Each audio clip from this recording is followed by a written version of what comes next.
अस्सलाम वालेकुम, क्या हाल है दोस्तों, ठीक हो।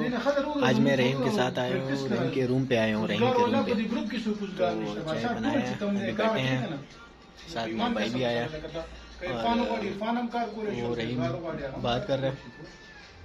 तो चाय का हम इतना शौकीन नहीं है, बस पाकिस्तानी बिस्किट वगैरह हैं, पाकिस्तान से रहीम लेकर आया। हाँ यूट्यूब। हाँ भाई, कैसे हो, ठीक हो। हम आए हैं ब्रीम के पास, आए हैं आज, विजिट किया यहाँ पे आज। बंद कर लीजिए, बंद कर।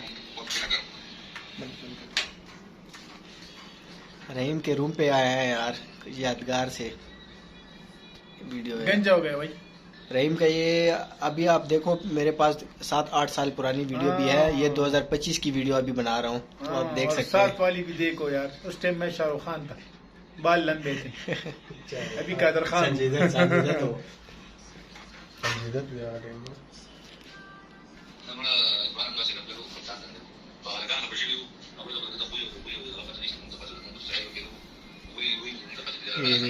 रहीम